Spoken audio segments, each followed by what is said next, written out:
Toc, toc, toc, toc, toc, toc. Est-ce que tout le monde est là? Est-ce que quelqu'un est là? Aujourd'hui là, on va parler.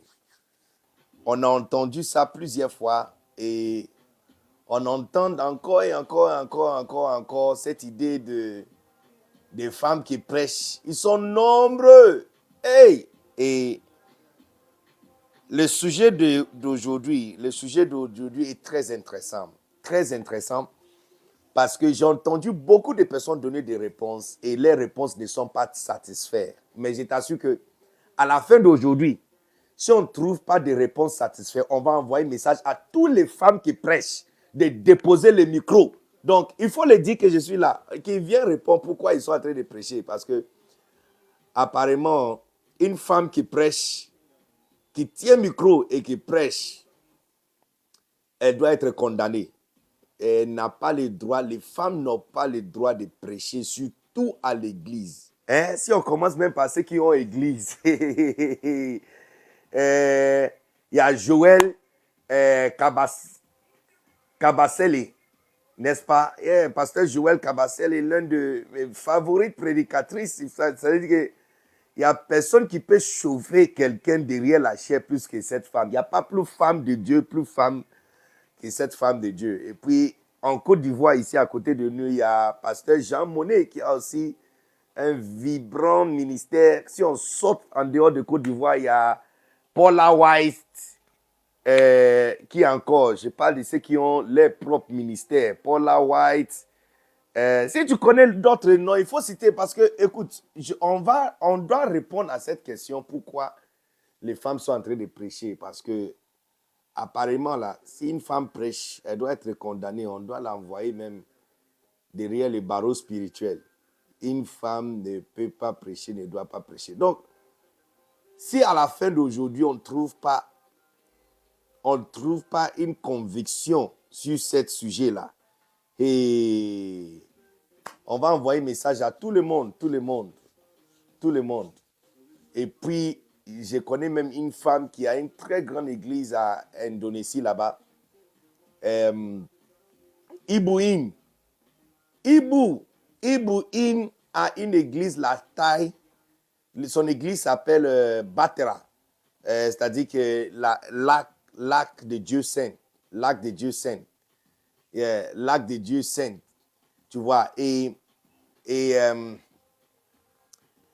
cette femme, son église, elle peut remplir une stade, en fait.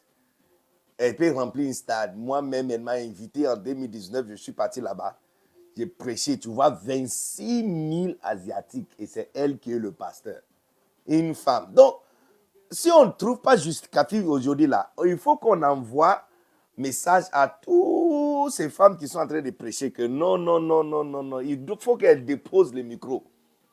Il faut qu'elles déposent le micro. So, Et puis, il y a d'autres femmes aussi qui prêchent maintenant, qui prêchent à cause de leurs maris qui ont des églises. Donc, par exemple, il y a pasteur Maud Castanou qui prêche. Il y a pasteur Habi qui prêche à cause de pasteur Yves Castanou. Il y a pasteur Liliane Sanogo, la Madre qui prêche à cause du ministère de pasteur Mohamed Sanogo. Il y a ma propre maman, la sœur épiscopale Adelaide Eward Mills, qui elle aussi prêche. Elle aussi, elle tient le micro, elle prêche. Pourquoi la Bible dit que les femmes ne doivent pas prêcher? Les femmes sont en train de prêcher. Donc, il y a un premier groupe de femmes qui doivent être condamnées, qui sont les femmes qui prêchent, qui ont leur propre église. Elles ont même sauté, hein, elles ont sauté même le niveau. C'est-à-dire que ce n'est pas seulement qu'elles prêchent, hein, elles ont passé à un niveau supérieur où elles ont église. Elles sont mères spirituelles. Et elles prêchent tous les jours. Et puis il y a des garçons même qui sont assis, il y a des hommes qui sont assis. Toutes les femmes doivent arrêter de prêcher. Selon la question qui est lancée pour aujourd'hui. Parce que ce n'est pas que c'est un homme qui a dit ça. Ce n'est pas que c'est quelqu'un qui vit ici en Côte d'Ivoire ou en Afrique ou en Europe qui a dit ça. C'est dans la Bible même. Cette affaire, c'est sérieux. cette affaire-là, c'est sérieux. J'ai dit, si on ne trouve pas justificatif, on doit envoyer message à toutes les femmes. Attends d'abord. Bon, je vois, Pasteur Ghislain, tu es là. Ah, bon, Pasteur Ghislain, toi aussi, ta femme prêche aussi. Hein? Donc, si tu ne défends pas, si on ne trouve pas une défense, je pense que toutes les femmes qui prêchent là, on doit leur envoyer un message, elle va déposer le micro. Si on ne répond pas à cette question, il faut que toutes les femmes qui prêchent déposent le micro. Moi, Béni Dag Anan, fils de Bishop Dag Iwadmir, c'est moi qui dis ça. Et puis bon, c'est pas encore fini. Il y a aussi les hommes de Dieu qui portent chapeau quand ils prêchent. Eux aussi. Et look, la condamnation, c'est sérieux. Hein? Même les hommes de Dieu aussi qui portent chapeau quand ils prêchent là. Si c'est un homme qui avait dit ça, si c'est l'un de nous, les pasteurs, qui avait dit ça, on pouvait dire que nous, on a parlé, c'est pas justifié. Mais regardez les gens, la personne qui a parlé. La personne qui a parlé là, il a mis des piliers forts comme garde-fous. Les garde-fous qui tiennent cette condamnation contre ou déclaration que les femmes ne doivent pas prêcher. La première se trouve en 1 Timothée chapitre 2, verset 12. Tu vois, 1 Timothée, je pense, 1 Timothée 2, 12. Où Paul est en train d'envoyer un message à son propre fils, Timothée. Et quand il envoie le message, regarde ce que Paul dit. Ça, c'est Paul qui parle. Il dit, lui, Paul, il dit, je ne permets pas à une femme d'enseigner, ni de prendre autorité sur l'homme. Donc, c'est-à-dire qu'il y a deux choses. Toutes les deux catégories de femmes là sont condamnées par ces versets. Ceux qui ont église, qui ont autorité sur les hommes. Tu vois, Pasteur Jean Monnet est en train de bouger, elle a son protocole qui est derrière, qui ouvre la porte pour elle. Alors ça.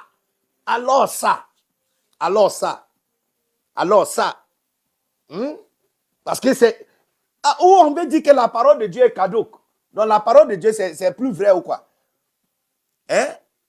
C'est pas parole de Dieu. C'est pas parole qui est écrite dans la Bible. C'est pas parole de Dieu. Ce que Paul dit ici, là, c'est sérieux. Hein? Il dit, numéro 1, la femme ne doit pas enseigner. Numéro 2, elle ne doit pas avoir autorité. Donc, les amis pasteurs qui sont ici, donc vous avez mis les femmes patriarches, les femmes bergers, et un garçon même, tu vois, vrai garçon. Un vrai garçon assis, avec barbe, assis, et il y a une femme qui est son berger. Et ça alors, il faut... Look, arrête de me dire que c'est culturel, hein, parce que si c'est culturel, c'est que polygamie aussi, on doit accepter ça. Parce que chez nous aussi, polygamie aussi, c'est culturel. Hein? Polygamie, c'est culturel.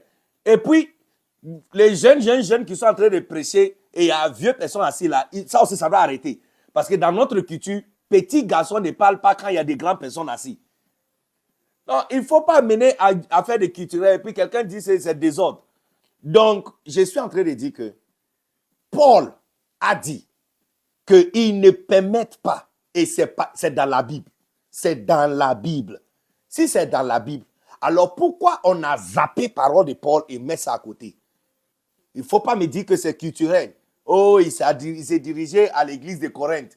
Oh, il y avait beaucoup de désordre.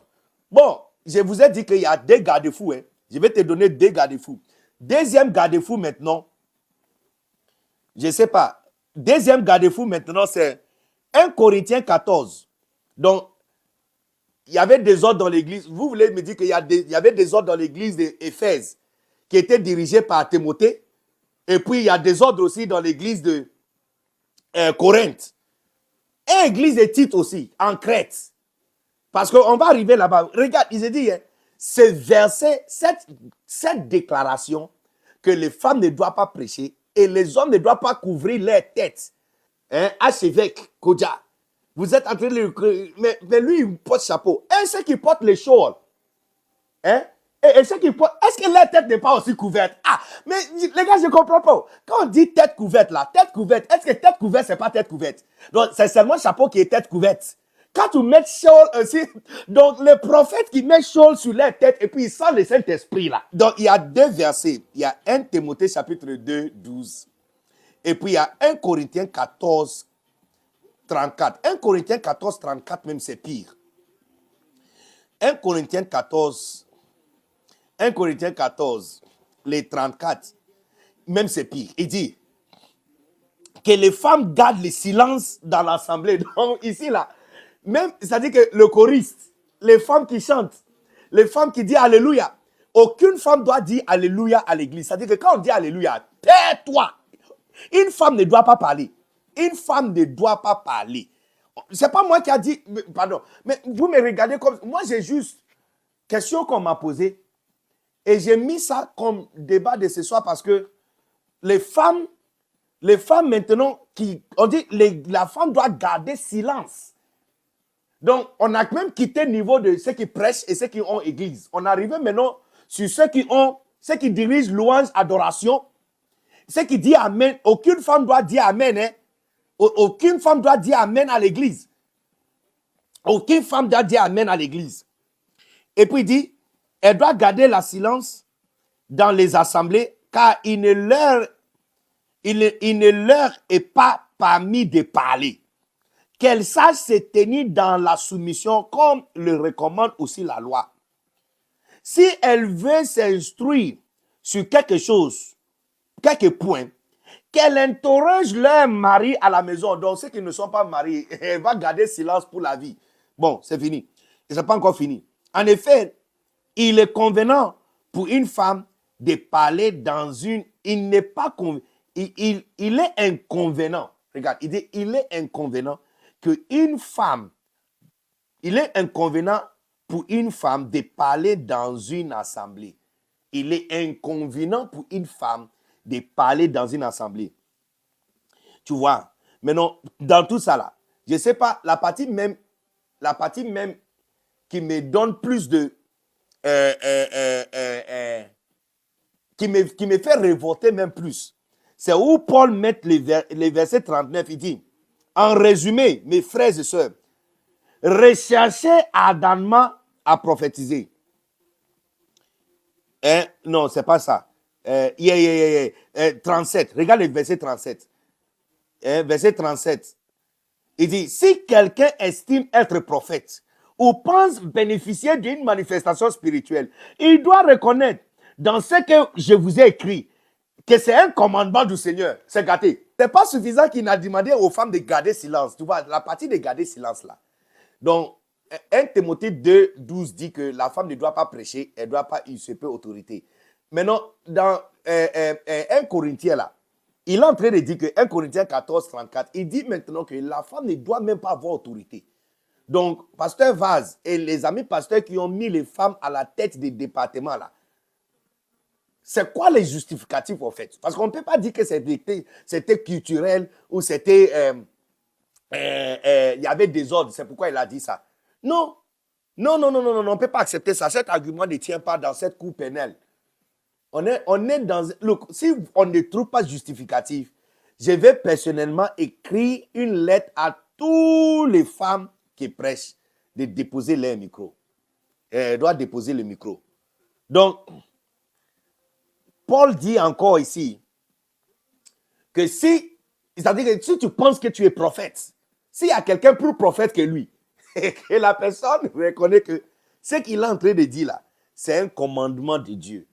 Alors, pourquoi malgré tous ces deux puissants garde-fous, on a brisé ça et laissé les femmes pour prêcher? Alors réponds. Si on ne trouve pas réponse, les femmes qui prêchent là, on doit envoyer un message personnellement. Et puis je vais chercher un secrétaire qui va m'aider. On va les écrire tous de déposer le micro. Y compris ceux qui ont conférence là. Elle doit tous. On dit qu'elle doit garder silence. Ça veut dire que même Amen, même une femme ne doit pas dire Amen à l'église. Et Paul dit que si quelqu'un reconnaît qu'il est spirituel et que lui-même là, il est plus prophète que lui, Paul, que la personne reconnaît que ce que lui, Paul, est en train de dire, c'est la parole de Dieu et c'est le commandement de Dieu. Alors pourquoi, malgré tout ça, nous sommes en train de briser ce genre de règlement intérieur du christianisme et on a permis à toutes les femmes de prêcher? 1 Corinthiens chapitre 11, verset 4. Il dit, si donc un homme prie ou prophétise la tête couverte, il outrage son chef. Et son chef, c'est Christ. Verset 7. L'homme ne doit pas avoir la tête couverte, puisqu'il est l'image de Dieu et reflète sa gloire. La femme, elle est la gloire de l'homme. L'homme ne doit pas avoir sa tête couverte. Mais les femmes doivent couvrir leur tête. Ça aussi, on a mis ça à côté. Hein. Ça aussi, on a mis ça à côté. Aujourd'hui, quand tu vois les styles, j'ai vu style sur Internet, j'ai vu une femme là. Ça dit que quand on dit couvrir la tête, pas seulement qu'elle n'a pas couvert la tête, elle l'a rasé en bas ici. Elle l'a rasé en bas ici. Et puis, elle a écrit les noms dessus comme ça. Et puis, au milieu, comme ça, elle a mis le crème à l'intérieur. Et puis, couleur violet, quelque chose rouge et violet à l'intérieur comme ça. Et c'est elle qui conduisait louange adoration. Donc, afin de couvrir tête là, c'est passer la toile. Ça dépassait maintenant. Ça passe sur les toiles maintenant. Ok, donc on doit vraiment trouver la réponse à ça parce que l'affaire là, ça devient compliqué. Et puis, il y a des personnes aussi qui disent que c'était parce que c'est dirigé à l'église de Corinthe parce qu'il y avait beaucoup de désordre. Mais tu vois, en 1 Thessaloniciens chapitre 5, 27, Paul a dit que, il dit, laisse-moi trouver le verset même. Le mot utilisé en anglais, c'est comme je conjure. Hein? 1 Thessaloniciens chapitre 5, 27. Yeah. Il dit, je vous conjure, yeah. Je vous en conjure. Je vous en conjure par le Seigneur que cette lettre soit lue à tous les frères et sœurs. D'autres versions disent que cette lettre soit circulée dans les églises. Donc, ce n'est pas affaire de l'église de Corinthe. Hein? Ce n'est pas affaire de l'église de Corinthe. Parce qu'au moins ici, il y a deux églises qui sont concernées. Il y a l'une des meilleures églises à l'époque, l'église d'Éphèse. Hein? L'église des pasteurs Timothée. Et puis, l'église de Corinthe. D'accord? Et puis, en 1 Thessaloniciens, on voit que Paul avait l'habitude de circuler la lettre écrite à l'intérieur des églises. C'est-à-dire que quand tu reçois ta lettre et tu finis de lire ça, tu dois passer ça à une autre église pour qu'eux aussi puissent lire la lettre qui vous a été envoyée. Donc, ce n'est pas instruction qui a été envoyée à une seule église. Et depuis lors, jusqu'à aujourd'hui, si c'était iPhone, il y a longtemps, Steve Jobs allait faire mise à jour. Hein? Il y a longtemps, on allait faire mise à jour. Mais ceux-là, on n'a pas fait mise à jour de l'église. On n'a pas fait mise à jour de l'église jusqu'à aujourd'hui. Ami, imaginez le cas d'une femme qui a une église et puis son mari aussi vient dans la même église. Alors ça, on va dire comment? Parce que c'est clair que la femme ne doit pas usurper autorité sur l'homme. Elle ne doit jamais utiliser autorité sur l'homme. Mais là, elle va prêcher, elle va demander à tout le monde, tenez-toi debout. Son mari aussi va se tenir debout.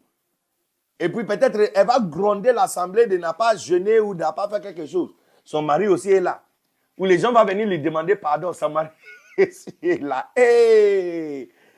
Là, les amis, l'affaire là, c'est gâté. J'ai dit, si on ne trouve pas la réponse appropriée, on va demander à toutes les femmes de déposer le micro. Donc, c'est quoi la défense appropriée? C'est quoi la défense appropriée? Hein? C'est quoi la défense appropriée?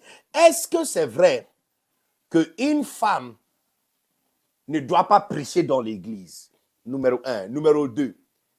Est-ce que c'est vrai qu'un homme qui couvre sa tête pendant qu'il prêche ou il prophétise déshonore Dieu? Est-ce que c'est vrai? Est-ce que c'est vrai? Maintenant, écoutez-moi attentivement. Oui, c'est vrai. Oui, c'est vrai. Une femme ne doit pas prêcher. Oui, c'est vrai. Pourquoi? Parce que c'est dans la Bible. Et c'est Paul qui a dit ça. Est-ce que c'est vrai qu'un homme ne doit pas couvrir sa tête alors qu'il prêche? Oui, c'est vrai. Oui, c'est vrai. Oui, c'est vrai. Oui, c'est vrai. Oui, c'est vrai. Un homme ne doit pas couvrir sa tête quand il prêche. Parce que c'est écrit dans la Bible. Alors, pourquoi alors on continue de le faire. Pourquoi, malgré le fait que c'est écrit de ne pas faire ça, on continue de le faire? Pourquoi? Maintenant, regardez, écoutez attentivement. Ne laisse jamais quelqu'un te dire que les femmes ne doivent pas prêcher ou que si quelqu'un couvre sa tête alors qu'il prêche, il déshonore Dieu et puis tu contradis la personne. Parce que une fois c'est écrit dans la parole de Dieu, c'est la vérité. C'est écrit dans la parole de Dieu. Donc, on ne peut pas dire que, numéro un, voici ce que tu ne peux pas dire. Il ne faut jamais dire que parce que c'était culturel ou que ça s'implique à certaines personnes en particulier. Ça, ce n'est pas argument. Si tu dis ça, cet argument lui-même déracine le christianisme. Par exemple, si tu dis que oh, c'est culturel parce que les gens de Corinthe, là, les femmes bavardaient beaucoup. Donc, on a demandé que les femmes gardent silence à l'église. Ah, et maintenant, you see, et maintenant, ils disent, oh, c'est parce que c'est culturel. Dans leur époque, les femmes ne parlaient pas. Donc, si les femmes ne parlaient pas, alors, pourquoi alors on laisse les femmes de prêcher? Maintenant, parce que nous aussi, on a d'autres cultures à nous. La polygamie, c'est notre culture. Donc, pourquoi la Bible ne nous laisse pas, ne permet pas... Docteur et l'homme, ma femme, je sais que tu es en train de m'écouter. Hein. Pourquoi tu ne me laisses pas ajouter notre femme? Parce que c'est culturel. Toi et moi, on est des mêmes tribus. Toi et moi, on est des mêmes tribus. Toi et moi, on est des mêmes tribus. Et chez nous, là, nos grands-parents, là, ils alignent 2, 3, 4, 5, c'est culturel. Pourquoi quand on a accepté Jésus, là, on ne peut pas ajouter ça aussi? Et accepter que nous aussi, c'est culturel chez nous. Qu'est-ce que je suis en train de dire? Je suis en train de dire que ne argumente jamais à la contraria ou au contraire du fait que c'est biblique. C'est biblique. Une fois quelqu'un dit qu'une femme ne doit pas prêcher, la réponse que tu dois dire à la personne, oui, c'est vrai. Tout le monde dit avec moi, oui, c'est vrai. Et puis moi-même, je te donne le verset aujourd'hui. 1 Timothée 2, verset 12 et 1 Corinthiens 14, 34 jusqu'à 34-35. C'est clair, c'est dans la Bible, c'est vrai. Il ne faut jamais dire c'est culturel. Non, jamais. Ne dis jamais ça. Ne dis jamais ça. Ne dis jamais ça. Il faut dire à la personne, félicitations. Si tu ne connais pas le verset, je connais le verset. Je te donne le verset maintenant. 1 Timothée chapitre 2, verset 12. C'est ça. Et puis 1 Corinthiens chapitre 14, 34, 35. C'est vrai. C'est vrai. Une femme ne doit pas prêcher. C'est ce que la Bible dit. Alors, pourquoi les femmes prêchent? Bien que la Bible autorise clairement, garde-fous sont placés que les femmes ne doivent pas prêcher. Numéro 2, pourquoi certains pasteurs couvrent leur tête et portent chapeau pendant qu'ils prêchent? Or que c'est écrit clairement dans la Bible qu'une femme ne doit pas, un homme ne doit pas couvrir sa tête parce que s'il couvre sa tête, il déshonore son chef. Maintenant, regarde la réponse. Regarde la réponse. Est-ce que vous êtes prêts pour la réponse? Matthieu chapitre 18, 16. En Matthieu chapitre... Pourquoi on permet les femmes de prêcher alors? Or que c'est écrit que les femmes ne doivent pas prêcher. Et pourquoi un homme qui couvre sa tête, bien que Paul a dit qu'il déshonore Dieu, si un homme couvre sa tête pendant qu'il prêche ou il prophétise, il ne déshonore pas Dieu. Bien que c'est écrit et c'est vrai. Pourquoi on le fait alors? Et il y a des femmes, aujourd'hui, il y a des femmes qui ont des grandes églises. Donc on ne peut pas dire que Dieu n'est pas avec eux. Donc qu'est-ce qui se passe en fait? Est-ce que c'est désordre dans le christianisme? La réponse, Matthieu chapitre 18, verset 16. En Matthieu chapitre 18, verset 16. Oh, je ne sais pas si vous aimez cette affaire-là. Matthieu chapitre 18, verset 16. Jésus a montré comment résoudre les problèmes entre les amis s'il y a un malentendu entre les amis. Et puis il a dit que, à partir du verset 15, il dit, si ton frère s'est rendu coupable à ton égard, va le trouver en tête à tête et convainc-le de sa faute. S'il écoute, tu auras gagné ton frère. Le verset 16, c'est le verset que je cherche. Verset 16, regardez. Il dit, s'il ne t'écoute pas, prends avec toi une ou deux autres personnes pour que toute affaire se règle sur les déclarations de 2 ou 3 témoins. Donc, si quelqu'un te dit, pourquoi les femmes prêchent alors que Paul dit qu'ils ne doivent pas prêcher? La réponse est oui, félicitations. Tiens la main de la personne et secoue la main. Il faut lui dire, je ne savais même pas que tu connais ces versets. C'est vrai. Les femmes ne doivent pas prêcher. Paul a dit ça, c'est dans la Bible. Mais non, regarde la loi des déclarations. La loi des déclarations, c'est que toute matière doit être établie par la bouche de 2 ou 3. Mais non, ce n'est pas Jésus seul qui a dit ça. Hein. Regarde, l'affaire devient encore plus sérieuse. Deutéronome chapitre 17, 6. Quand Jésus avait dit ça, il était en train de citer la loi même. 19, 6. Deutéronome chapitre 17, verset 6. Deutéronome chapitre 17, verset 6. Est-ce que vous êtes ici? Regardez, Deutéronome chapitre 17, verset 6. Il dit, c'est seulement sur la déposition de 2 ou 3 témoins qu'on les mettra à mort. Les déclarations d'un seul témoin ne suffiront pas pour cela. Ça, c'est la loi. Donc, quand Jésus avait cité ça en Matthieu 18, 6, Matthieu chapitre 18, verset 16, il était en train de citer cette loi. Que la déclaration d'une seule personne n'est pas suffisante. Ça veut dire quoi? Ça veut dire que quand quelqu'un dit que pourquoi les femmes alors sont permises de prêcher alors que Paul a dit ça, la réponse est oui, c'est vrai, c'est dans la Bible. Paul avait dit, mais selon doctrine, doctrine est établie de la bouche de 2 ou 3. Ça veut dire que, félicitations de m'avoir pointé ce verset-là.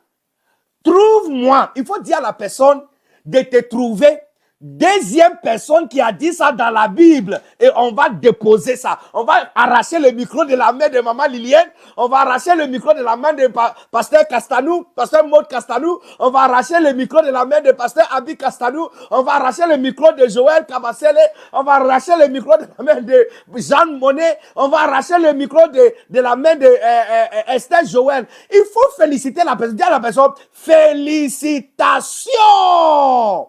Félicitations, félicitations. Maintenant là, il faut me donner deuxième personne qui a dit ça. Et puis on va déposer l'affaire.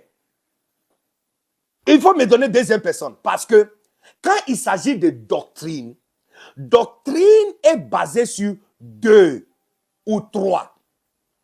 Et puis tu vois que lorsque Jésus a dit ça, je te donne encore un autre verset. Deutéronome, qui a dit exactement la même chose, que c'est de la bouche de 2 ou 3, une matière sera mise à la mort. Tu vois. Maintenant, regardez un autre verset intéressant, Deutéronome chapitre 19. D'accord, Deutéronome chapitre 19, 15. Deutéronome 19, 15, il dit ceci, regarde ce qu'il dit. Deutéronome 19, 15.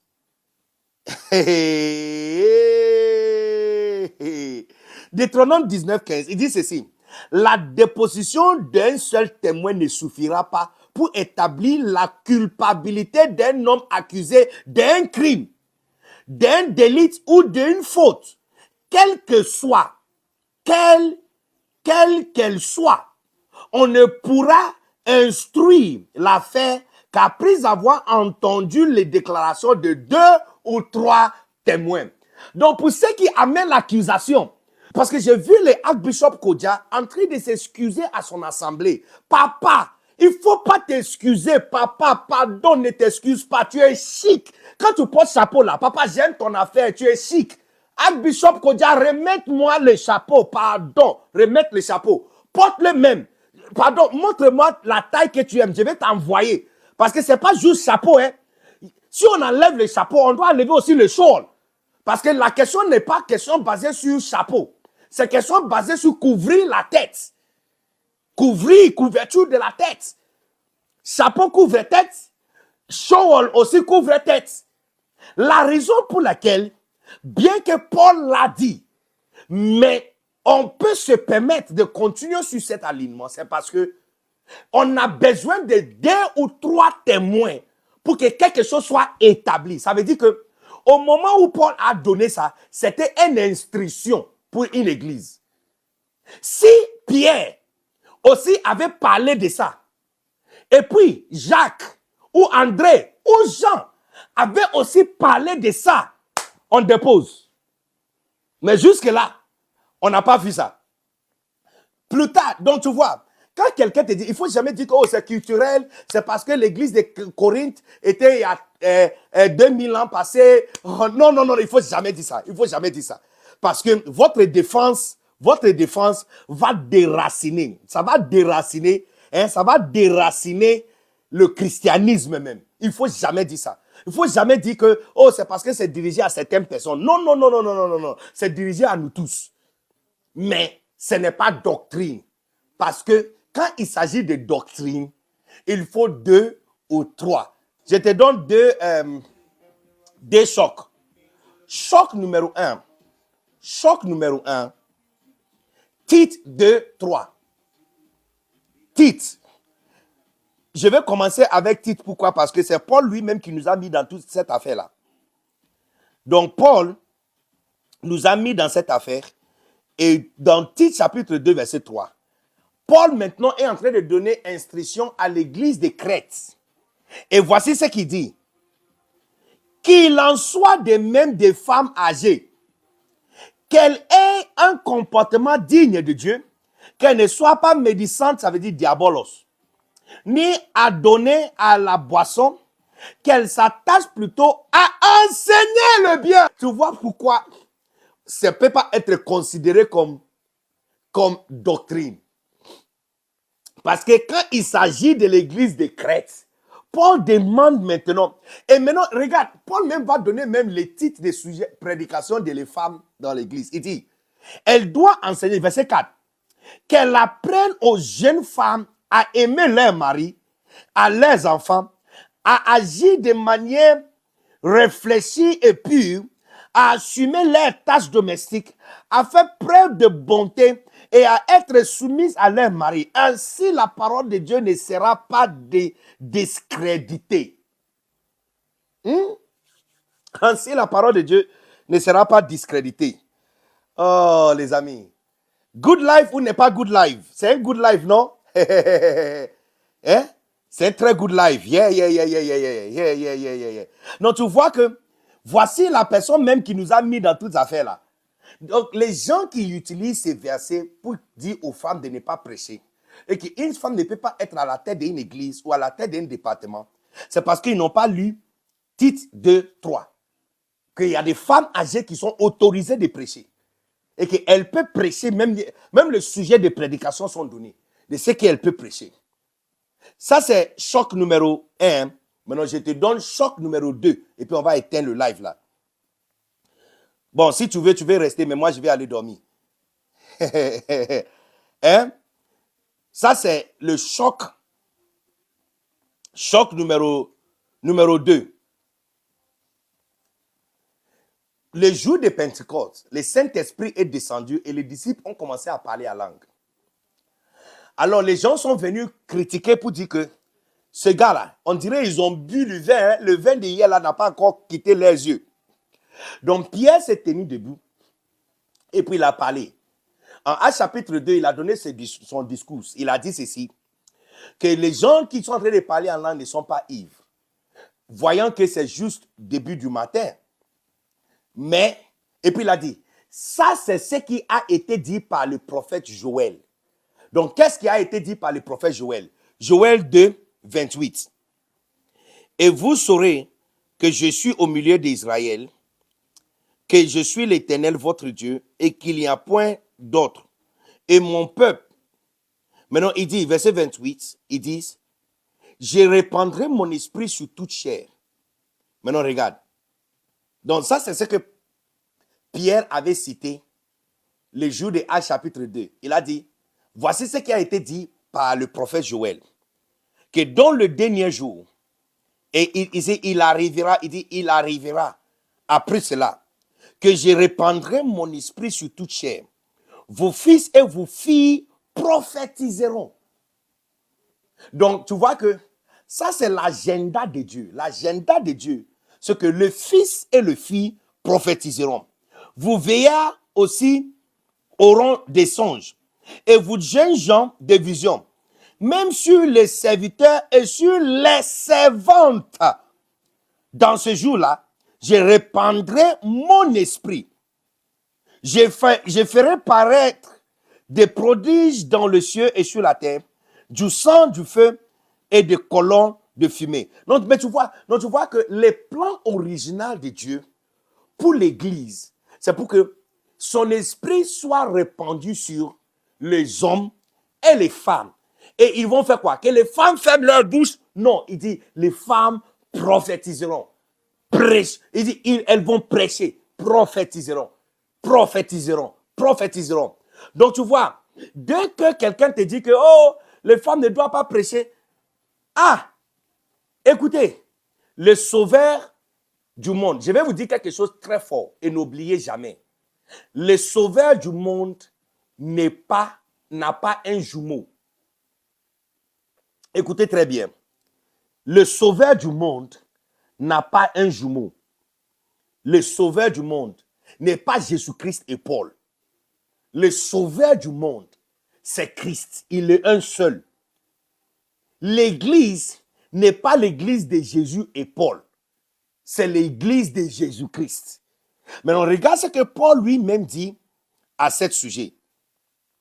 À 1 Corinthiens chapitre 3, verset 10. Ça, c'est Paul qui parle. Ok, à 1 Corinthiens chapitre 3, 1 Corinthiens 3 et puis 10. Ça, c'est Paul lui-même qui parle. Il dit, en accordance de ce que Dieu m'a donné, qui m'a été donné, j'ai posé le fondement comme un sage architecte et un autre bâtit dessus. Mais que chacun prenne garde à la manière dont il bâtit dessus. Verset 11, regardez, dit, car personne ne peut poser une autre fondation que celui qui a été posé, savoir Jésus-Christ. Donc, la fondation même de l'Église, c'est Jésus-Christ. Paul et Jésus ne sont pas égales. La parole de Paul n'est pas égale à la parole de Jésus. Oui, c'est vrai, Paul avait dit, mais si on ne trouve pas deux témoins, les femmes peuvent continuer à prêcher. Si on ne peut pas trouver une troisième personne qui va dire que les femmes doivent se taire à l'église.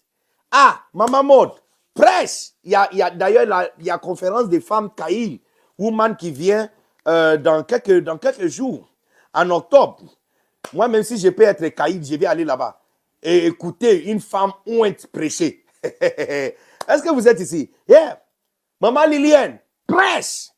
Pasteur Joël Kabasele, prêche. Pasteur Jean Monnet, prêche.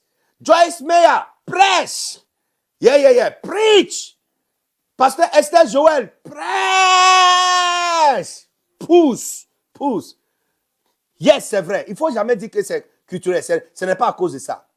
Il ne faut jamais dire que c'est parce que c'est destiné à certaines personnes. Non. Ça, ce n'est pas l'argument. Si tu utilises cet argument, tu déracines le christianisme. L'argument est basé sur témoins de 2 ou 3. Selon ce que Jésus a dit, Matthieu 18, 16. Et c'est lui la fondation de l'Église.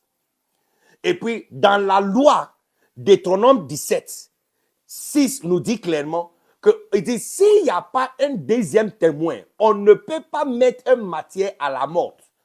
S'il n'y a pas une deuxième matière, le deuxième témoin. Alors, donc, si on retourne sur la loi, le plan original, tu vois que le plan original, c'est d'avoir l'esprit répandu sur les fils et les filles. Et ça, ce n'est pas Ancien Testament. Pierre l'avait cité dans le Nouveau Testament. Donc, dans l'Église, dans le Nouveau Testament, il y a plein de personnes qui prêchaient, y compris la mère de Timothée, qui elle-même prêchait. Et le meilleur exemple des femmes qui prêchent dans le Nouveau Testament, il y a 2. Numéro 1, la femme à l'appui de sa mari, qui était une adultère professionnelle. Jésus ne l'a pas demandé de quitter son mari. Jésus lui-même a prophétisé que la femme là, tu as eu 5 maris, tu es sur numéro 6. C'est une femme qui est un adultère professionnel. On ne l'a pas dit de quitter son mari. On l'a demandé d'aller appeler son mari. Quand elle est rentrée dans la ville, elle a appelé tous les hommes de la ville. Et regarde ce qu'elle a dit aux gens. Venez voir. Est-ce que ce n'est pas le Messie que nous attendons? Ça, c'est la prédication. C'est prédication. Elle vient de prêcher. Venez voir que Jésus-Christ est là. Elle vient de prêcher. Et tous les hommes sont venus. Et les hommes ont dit, on n'a pas cru seulement parce que tu as parlé, mais on a vu ça avec nos propres yeux. Alléluia. Et puis, ça c'est quand Jésus lui-même, le fondateur de l'église, était là. Il autorise une femme d'aller rassembler les hommes. Et puis, les messages de l'évangile n'étaient pas confiés aux hommes. Le message de l'évangile a été confié à une femme. Une femme de qui 7 démons ont été chassés. Marie Magdala. Et c'est quoi le message de l'évangile? Je ne suis pas mort. Je suis vivant. C'est une femme qui a prêché ça. Et c'est Jésus qui l'a envoyé. J'ai dit, le fondateur de l'église n'est pas un jumeau. Ce n'est pas Jésus et Paul. C'est Jésus-Christ. Et Paul lui-même dit qu'il n'y a pas une autre fondation on peut ajouter. C'est Jésus-Christ. Donc si à la fin, Paul peut dire à titre de demander aux femmes qui sont dans l'église d'enseigner. Actuellement là, pour ceux qui disent que les femmes qui prêchent et les hommes qui couvrent leur tête sont condamnés là. Pardon. Move. C'est la fin de live. Merci beaucoup. On va aller dormir. Merci beaucoup les gars. Et je ne sais pas si la semaine prochaine on sera là. Peut-être on sera là encore. Mais restez connectés sur les réseaux et voyons comment. J'apprécie vraiment votre présence. Je pense que nous avons eu la défense biblique et solide.